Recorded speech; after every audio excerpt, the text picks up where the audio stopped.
नमस्कार दोस्तों, मैं अशोक कुमार एक बार फिर से आपके अपने YouTube channel success with MBS classes में हार्दिक अभिनंदन करता हूं, स्वागत करता हूं। तो दोस्तों, हम पढ़ रहे थे डीसी मशीन के बारे में। डीसी मशीन के बारे में मैंने आपको जो डीसी मशीन के मेन जो बनावट होती है डीसी मशीन की, मुख्य जो भाग होते हैं, मुख्य जो पार्ट होते हैं, उनके बारे में मैंने आपको बताया था। मुख्य 3 भाग कौन कौन से बताए थे? मैग्नेटिक फील्ड सिस्टम, आर्मेचर के बारे में, कम्यूटेटर और ब्रशेस के बारे में मैंने आपको बताया है। अभी हम क्या करेंगे, एक एक पार्ट को उठाएंगे और उनके बारे में हम चर्चा करेंगे भी कौन सा पार्ट किस काम में आता है, किस चीज़ से बना होता है। एक भी क्वेश्चन आपका नहीं छूटेगा। मैं बिल्कुल आपको बारीकी से करवाने वाला हूँ डीसी मशीन के बारे में, तो आप अच्छी तरह से वीडियो को लास्ट तक ज़रूर देखें और अपने दोस्तों के साथ क्या इसे ज़रूर शेयर करें। ठीक है, तो स्टार्ट करते हैं। हम एक एक पार्ट के बारे में हम डिस्कशन करेंगे।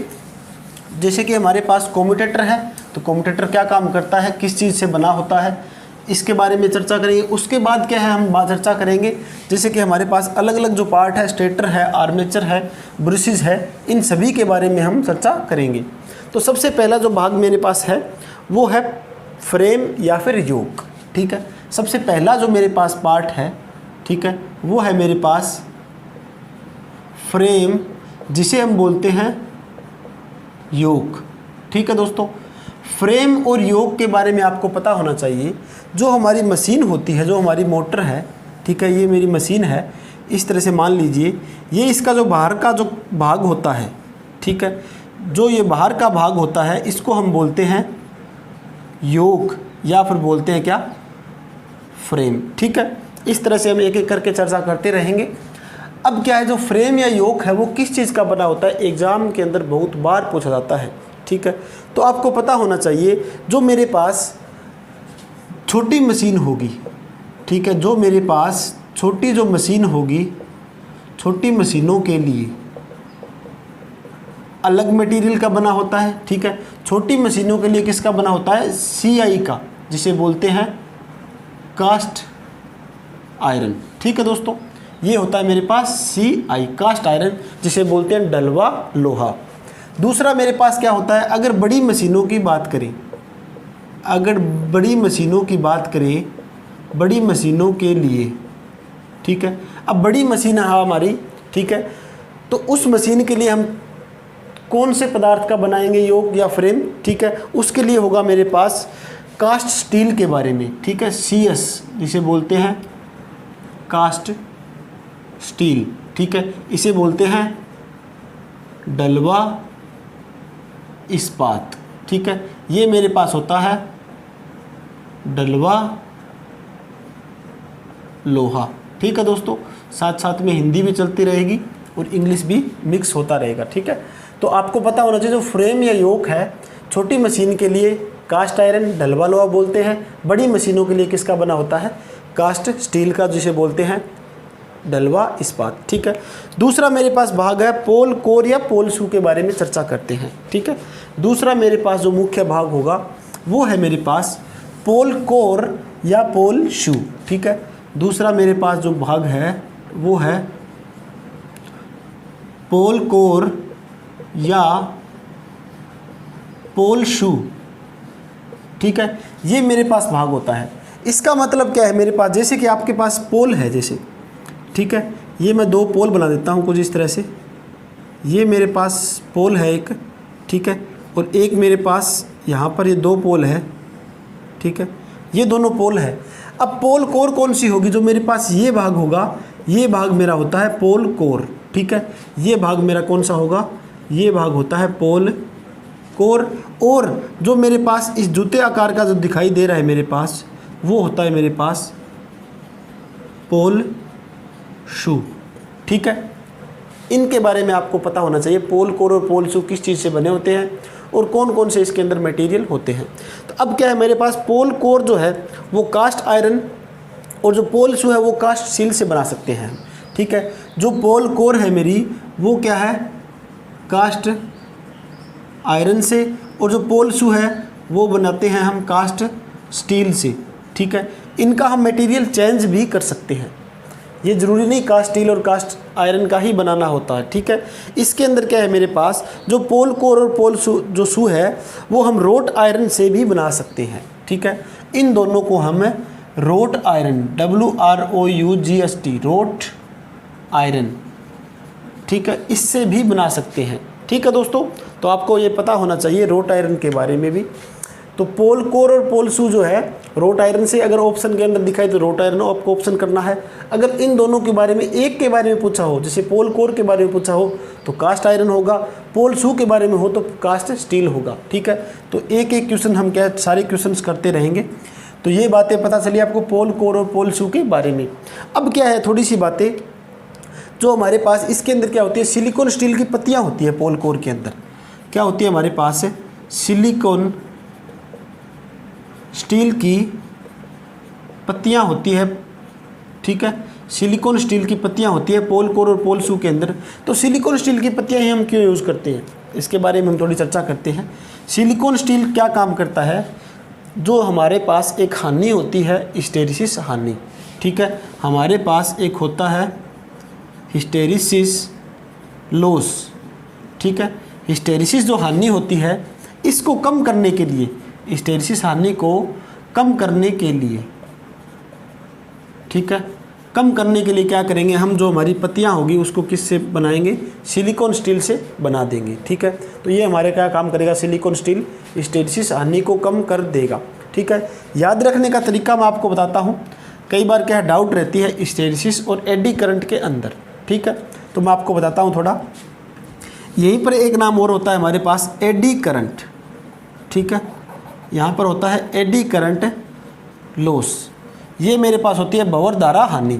ठीक है, एडी करंट लॉस जो होता है वो भंवर धारा हानि होता है। ठीक है दोस्तों, अब आपको कोई पूछ ले भी एडी करंट जो लॉस है उसको कम कैसे करेंगे, तो एडी करंट लॉस को कम करने के लिए हम क्या करते हैं, लेमिनेशन करते हैं अलग अलग मोटाई के हिसाब से, अलग अलग पार्ट के अंदर। ठीक है, तो हम लेमिनेशन की कोटिंग करेंगे, लेमिनेशन की कोटिंग करते हैं, परत चढ़ाते हैं। ठीक है, तो उससे क्या होता है हमारे पास, तो एडी करंट लॉस है वो कम हो जाता है। ठीक है, एडी करंट लॉस कम हो जाता है। ठीक है, ये बात आपको पता होनी चाहिए। शायद उस साइड से आपको नहीं दिखाई दे रहा होगा, तो मैं कुछ यहाँ लिख देता हूँ, कम करने के लिए। ठीक है, ये मेरे पास है और ये है कम हो जाता है, कम हो जाता है। ठीक है दोस्तों, अब क्या है यहाँ पर याद रखने के लिए तरीका क्या होगा, हिस्टेरिसिस के अंदर लास्ट में क्या आ रहा है, हिस्टेरिसिस। ठीक है, यहाँ पर स्पेलिंग में मिस्टेक हो सकती है थोड़ी, हिस्टेरिसिस इस तरह से लिखते हैं SIS, लास्ट के अंदर हमारे पास क्या बनेगा, SIS बनता है। सिलिकॉन स्टील से हम याद रख सकते हैं। तो सिलिकॉन स्टील किस में यूज़ करेंगे, हिस्टेरिसिस लॉस को कम करने के लिए। लास्ट के अंदर SIS आपको दिखाई देगा। ठीक है, और एडी करंट क्या है बचेगा, उसके अंदर क्या कर देंगे, लेमिनेशन का। ये क्वेश्चन बहुत बार एग्जाम के अंदर पूछा जाता है। पीछे भी राजस्थान के अंदर वाइस प्रिंसिपल का एग्ज़ाम हुआ था, इतने लेवल तक के एग्ज़ाम के अंदर भी इस टाइप के क्वेश्चन पूछे जाते हैं। ठीक है, तो उम्मीद करता हूँ ये जो पार्ट हम कर रहे हैं वो आपको समझ में आ गए हैं। आगे मेरे पास नेक्स्ट पार्ट है, फील्ड वाइंडिंग के बारे में करते हैं हम चर्चा। ठीक है, नेक्स्ट जो मेरे पास पार्ट होगा वो होगा फील्ड वाइंडिंग के बारे में। जो हमारी फील्ड वाइंडिंग मैंने आपको बताई थी, जो स्टेटर पे जो वाइंडिंग करते हैं, जो हमारा स्टेटर होता है उस पर वाइंडिंग करेंगे। 3 नंबर भाग है हमारा फील्ड वाइंडिंग। ठीक है, फील्ड वाइंडिंग का मतलब है जो हम स्टेटर पर जो वाइंडिंग करते हैं, ठीक है, उसे बोलते हैं फील्ड वाइंडिंग। अब हमारी फील्ड वाइंडिंग किसकी बनी होती है, किसकी करेंगे, कॉपर की फील्ड वाइंडिंग करते हैं, ये सभी को पता है। लेकिन आजकल किसकी करने लगे, एल्यूमिनियम की भी करने लगे। ठीक है, एल्यूमिनियम की भी हम वाइंडिंग करते हैं। तो ये बात आपको पता होनी चाहिए, कॉपर या फिर एल्यूमिनियम से भी कर सकते हैं जो फील्ड वाइंडिंग है। नेक्स्ट मेरे पास है आर्मेचर कोर के बारे में। ठीक है दोस्तों, वेरी वेरी इंपॉर्टेंट पार्ट है। 4th नंबर होता है आर्मेचर। आर्मेचर कोर की बात करते हैं। जो आर्मेचर हमारा होता है, आर्मेचर में थोड़ा सा आपको बना के दिखाता हूँ किस टाइप में बनता है। हमारे पास कुछ इस तरह से क्या है, आर्मेचर के अंदर स्लोट कटे हुए होते हैं। ठीक है, ये स्लोट होते हैं। स्लोट के अंदर क्या करते हैं हम, स्लोट के अंदर हम वाइंडिंग करते हैं। ठीक है दोस्तों, ये स्लोट के अंदर हम क्या करेंगे, इस तरह से वाइंडिंग करते हैं। और यहाँ पर क्या है, ये हमारा खाली भाग होगा इस तरह से। ठीक है, तो ये मेरा बन गया आर्मेचर। आर्मेचर के अंदर क्या करेंगे हम, आर्मेचर वाइंडिंग करते हैं, जिसे बोलते हैं आर्मेचर वाइंडिंग, जो आर्मेचर पर होती है। ठीक है। ये इस तरह से कुछ आपको आर्मेचर दिखाई देगा। बीच में हमारे पास क्या होती है, बीच में होती है शाफ्ट, ठीक है। ये शाफ्ट की रिपट होती है, वो आगे डिस्कस करेंगे इसके बारे में। तो ये मेरे पास आर्मेचर का भाग है, यहाँ पर हम वाइंडिंग करते हैं इस तरह से कुछ, ठीक है। इनके अंदर वाइंडिंग होगी आर्मेचर के अंदर। अब हम चर्चा कर रहे हैं आर्मेचर कोर के बारे में, ठीक है। जो आर्मेचर है इसकी जो कोर होती है, ठीक है, उसके बारे में हम चर्चा करते हैं। तो जो आर्मेचर कोर है वो किसकी बनी होती है, सिलिकॉन स्टील की होती है, ठीक है। सिलिकॉन स्टील की पतली पत्तियां होती है इसके अंदर, फिर नाम आया है हमारा सिलिकॉन स्टील। सिलिकॉन स्टील की पतली पत्तियां होती है, ठीक है, पतली पत्तियां होती है सिलिकॉन स्टील की। अब सिलिकॉन स्टील ही हम यूज़ क्यों कर रहे हैं, अभी हमने चर्चा की थी। सिलिकॉन स्टील हम इसलिए यूज़ कर रहे हैं क्योंकि ये क्या काम करेगा, स्टेरिसिस लॉस को कम कर देगा, ठीक है। कम करने के लिए एक बार फिर से हमने डिस्कस किया है, स्टेरिसिस लॉस को कम करने के लिए हम क्या यूज़ करते हैं, सिलिकॉन स्टील हम यूज़ कर रहे हैं, ठीक है। तो आपको पता होना चाहिए आर्मेचर कोर के अंदर सिलिकॉन स्टील की पतली पत्तियां होती है। अब इसकी मोटाई भी दे रखी होगी आपको। अब इसके अंदर क्या करते हैं हम, जो हमारी पतली पत्तियां होगी इसकी मोटाई क्या होती है, 0.6 mm की होती है। ये लगभग 0.6 mm की ये मोटाई होती है, ठीक है। मोटाई की 0.6 mm की ये मोटाई की होती है, पतली हमारी पत्तियां होती हैं, ठीक है। आगे मेरे पास क्या होता है, जो ये हमारे पास आर्मेचर कोर जो होता है, ये आर्मेचर जो है मेरे पास, इसे क्या बोलते हैं हम, इसे डीसी मशीन का हार्ट, ठीक है, जिसे दिल बोलते हो आप, डीसी मशीन का इसे दिल कहते हैं। इसके बिना डीसी मशीन का कुछ भी काम नहीं होगा, ठीक है। तो हम इसे क्या बोलेंगे, आर्मेचर कोर को हम डीसी मशीन का हार्ट बोलते हैं, हार्ट ऑफ डीसी मशीन, ठीक है दोस्तों। तो ये भी बातें आपको पता चली है। आगे नेक्स्ट मुझे दे रखा है मेरे पास है कम्यूटेटर के बारे में, जो कि बहुत ही इंपॉर्टेंट पॉइंट है। कम्यूटेटर सभी को पता होना चाहिए, as a electrical student commutator के बारे में आपको पता होना चाहिए। तो चर्चा करते हैं कम्यूटेटर, जिसे आप बोलते हो दिक् परिवर्तक, ठीक है, जिसे हम बोलते हैं दिक् परिवर्तक। इसका मतलब क्या है कम्यूटेटर का, सबसे पहले तो कम्यूटेटर बना किससे होता है उसकी बात करते हैं। कम्यूटेटर जो है वो हार्ड ड्रॉन कॉपर सेगमेंट, ठीक है। कम्यूटेटर जो है वो हार्ड ड्रॉन कॉपर सेगमेंट का बना होता है, ठीक है। इसके अंदर जो तांबा होगा उसके खंड बने होते हैं, कर्षित तांबा होता है हमारा इसके अंदर, ठीक है। इसके अंदर क्या होता है हमारा, कर्षित तांबा, ठीक है।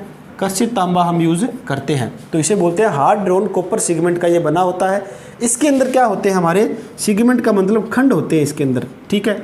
जो खंड होंगे उनकी जो शेप पूछी जाती है कई बार, ठीक है, बहुत बार क्वेश्चंस के अंदर पूछते हैं। जो हम कम्यूटेटर के अंदर जो खंड यूज़ करते हैं, जो सेगमेंट यूज़ करते हैं, वो किस शेप के होते हैं, ये हमारे पास जो शेप बनेगी वो हमारे पास वी आकार की शेप के होते हैं, ठीक है। ये देखो आप शेप दिखाई दे रही होगी आपको, वी आकार की कुछ इस तरह की शेप इसके अंदर बनती है, ठीक है दोस्तों। तो ये बातें पता चली आपको कम्यूटेटर के बारे में। और देखता हूँ मैं पॉइंट इसके अंदर, जो हमारी शेप बनी होती है वी आकार की, इसके अंदर हम क्या पुट करते हैं, यहाँ पर हम फिल करते हैं, यहाँ पर हम भरते हैं क्या, अभ्रक, ठीक है। अभ्रक है यहाँ पर भरते हैं, जिसे बोलते हैं हम माइका, जो कि माइका क्या यूज़ करते हैं, माइका एज ए काम करता है इंसुलेटर का।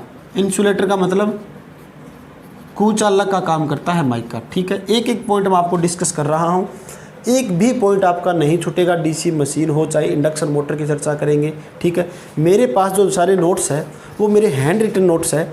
अगर किसी भी स्टूडेंट्स को ये नोट्स चाहिए, ठीक है, आप देख सकते हो। इनके अंदर मैंने फुल डिटेल से सारे पॉइंट मैंने इनके अंदर चर्चा कर रखी है, ठीक है। तो उम्मीद करूँगा मैं आपको जो भी करवाऊँगा आपके एग्ज़ाम के लिए बहुत ज़्यादा होगा, वो काफ़ी होगा, ठीक है। उसमें से क्या है आपको एग्ज़ाम के अंदर देखने को मिल जाएंगे। तो अब हमारे पास कम्यूटेटर की बात हो गई, हार्ड ड्रॉन कॉपर सेगमेंट से, शेप जो होती है वी शेप की होती है, और माइका इसके अंदर भरते हैं खंड के अंदर, जो इंसुलेटर का काम करती है, कुचालक का काम करती है, ठीक है दोस्तों। अब थोड़ा सा बात करते हैं कम्यूटेटर की और बात करते हैं। तो थोड़ा मैं इसको रफ कर देता हूँ ऊपर वाले भाग को। जो हमारे पास कम्यूटेटर जो होता है उसका अलग अलग काम होता है। मोटर के अंदर अलग काम होता है, जनरेटर के अंदर अलग काम होता है। तो देखते हैं हम जैसे कि मान लीजिए आपके पास क्या है, मैं एक मोटर बना देता हूँ, ठीक है। मैंने एक क्या बना दी, मोटर बना रहा हूँ मैं, इस तरह से कुछ मैंने एक मोटर बना दी। ये मेरे पास क्या है, मोटर की शाफ्ट हो गई, ठीक है। ये मेरे पास मोटर की घूमने वाला भाग है, आर्मेचर मान लीजिए, आर्मेचर है, ठीक है। यहाँ पर मेरे पास ये आर्मेचर है। अब क्या है, इस आर्मेचर के साथ में एक हमारे पास कम्यूटेटर टच में होगा, अटैच में होगा इस तरह से, ठीक है। कम्यूटेटर भी साथ में जुड़ा होगा आर्मेचर के साथ, ठीक है दोस्तों। अब क्या होगा, कम्यूटेटर के ऊपर हमारे पास यहाँ पर ब्रश लगे होते हैं, 2 ब्रश लगे होते हैं इस तरह से, ठीक है। अब अगर हमारी ये मोटर है, अगर हमारी ये मोटर की बात करें तो मोटर का मतलब है, मोटर कौन सी मोटर है, डीसी मोटर हो। अगर हमारी ये डीसी मोटर हो तो क्या होगा, हमें इसको डीसी सप्लाई देनी होगी, ठीक है। डीसी सप्लाई हम क्या करेंगे, यहाँ से डीसी सप्लाई दे रहे हैं, ठीक है। यहाँ से हमने क्या किया, कोई बैटरी वगैरह से हमने डीसी सप्लाई इसको दे दी, ब्रश के थ्रू डीसी सप्लाई आएगी, कम्यूटेटर के ऊपर सप्लाई जा रही है हमारी डीसी सप्लाई। उसके बाद किस पर सप्लाई गई है हमारी, उसके बाद आर्मेचर पर सप्लाई गई है। तो आपकी नॉलेज के हिसाब से मैं बताना चाहूँगा, जो हमारे पास आर्मेचर जो होता है, जो हमारे पास आर्मेचर होता है, घूमने वाला पार्ट होता है आर्मेचर, इसके ऊपर हमेशा कौन सी सप्लाई होती है, अल्टरनेटिंग करंट की सप्लाई होगी। वेरी वेरी इंपॉर्टेंट पॉइंट है। अगर आर्मेचर के ऊपर आपको पूछ ले, आर्मेचर के ऊपर कौन सी सप्लाई होती है, तो वो होती है हमारी अल्टरनेटिंग करंट की सप्लाई होती है, ठीक है। आर्मेचर, चाहे हमारे पास मोटर हो, चाहे हमारे पास जनरेटर हो, आर्मेचर पे हमेशा सप्लाई कौन सी होगी, आर्मेचर पे हमेशा सप्लाई होगी एसी सप्लाई, अल्टरनेटिंग सप्लाई, ठीक है दोस्तों। अब आप मान लीजिए हमारे पास डीसी मोटर की हम बात कर रहे हैं, डीसी सप्लाई दी, कम्यूटेटर तक आ गई सप्लाई हमारी। अब कम्यूटेटर क्या करेगा, डीसी सप्लाई को एसी सप्लाई में बदल देगा, क्योंकि आर्मेचर के ऊपर कौन सी सप्लाई चाहिए, एसी सप्लाई चाहिए, ठीक है। तो यहाँ पर ये कौन सी सप्लाई पहुँचा देगा, एसी सप्लाई पहुँचा देगा। तो आपको कम्यूटेटर का क्या काम दिखाई दे रहा है, यहाँ पर हमारे पास जो कम्यूटेटर का काम दिखाई दे रहा है, हमने डीसी सप्लाई दी थी, यहाँ पर डीसी सप्लाई देने के बाद डीसी सप्लाई को उसने किस में चेंज कर दिया, एसी में चेंज कर दिया।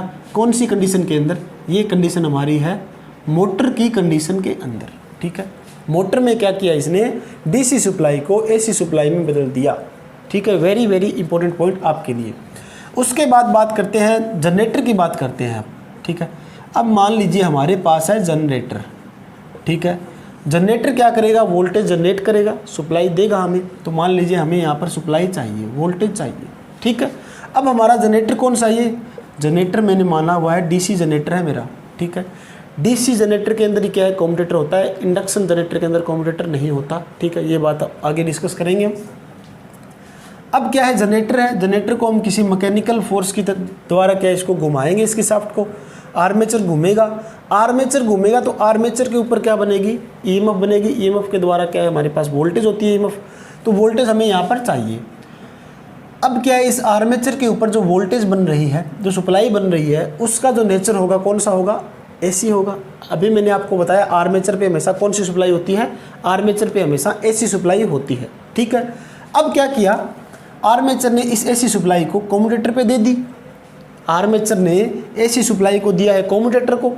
कम्यूटेटर का क्या काम हुआ, ये कम्यूटेटर क्या करेगा, इस एसी सप्लाई को डीसी में बदलकर यहाँ पर बाहर भेज देगा, ठीक है। तो हमारा काम क्या हुआ, एसी सप्लाई हमें मिली थी यहाँ पर, और एसी सप्लाई को किसमें बदला है, डीसी में बदला है, किसने, कम्यूटेटर ने। और किस केस के अंदर, जनरेटर के केस के अंदर, ठीक है। तो ये बात आपको पता होनी चाहिए कि आपका अगर मोटर है तो कम्यूटेटर काम करेगा डीसी टू एसी, अगर जनरेटर है तो एसी टू डीसी काम करेगा। वेरी वेरी इंपॉर्टेंट पॉइंट है आपके लिए।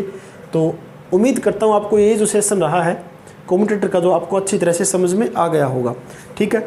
आगे 1-2 पार्ट और है, उनके हम डिस्कस करेंगे, चर्चा करते हैं। ये पॉइंट आपके माइंड में होना चाहिए, आर्मेचर पे हमेशा एसी सप्लाई होती है, अल्टरनेटिंग नेचर का ही करंट होता है, ठीक है। अब बात करते हैं, नेक्स्ट मेरे पास होगा ब्रशेस के बारे में थोड़ी चर्चा करते हैं, ठीक है दोस्तों। ब्रशेस के बारे में आपने बहुत बार सुना होगा, आज मैं एक नया पॉइंट बताता हूँ ब्रशेस के बारे में। ब्रशेज, ठीक है। ब्रश आपको मैंने बताया है, यहाँ पर क्या है, मेरे पास ये ब्रश लगे होते हैं जो कि आर्मेचर के साथ टच में होते हैं। ब्रश से क्या है, हम सप्लाई को लेते हैं और देते हैं, ठीक है। ब्रश का काम क्या हुआ, ब्रश का सप्लाई लेगा और सप्लाई देगा, ठीक है। ब्रश का ये मेन काम होता है, कम्यूटेटर के साथ में अटैच होता है, ठीक है। ब्रशेस हमारे घसते रहते हैं, आपने देखा होगा आपके घर के अंदर जो ग्राइंडर वगैरह होती है या फिर क्या है जो हमारी मिक्सर वगैरह होती है, जो कटर वगैरह होते हैं ना, जो मिस्त्री वगैरह यूज़ करते हैं, उनके जब क्या है ब्रशेस वगैरह घस जाते हैं तो वो चेंज करते हैं, तो आपने देखे होंगे ब्रशेस के वगैरह, ठीक है। तो इनके बारे में मैं आपको दिखाता रहूँगा साथ साथ में। अब क्या है हमारे पास, जो मेरे पास दिया हुआ है इसके अंदर ब्रशेस दिया हुआ है, इसके अंदर क्या है कॉपर और कार्बन के बनाए जाते हैं। सबसे पहले आपने सुना होगा, ज़्यादातर आपने सुना है ब्रशेस जो है वो कॉपर का कम सुना है या क्या सुना है, कार्बन के बारे में ज़्यादा सुना है आपने, लगभग आपने सुना है तो सुना होगा। जो ब्रशेस है वो कार्बन ब्रशेस आपने सुना होगा, लेकिन कॉपर के भी बनाए जाते हैं ब्रशेस, ठीक है। तो सबसे कम यूज़ करते हैं कॉपर के।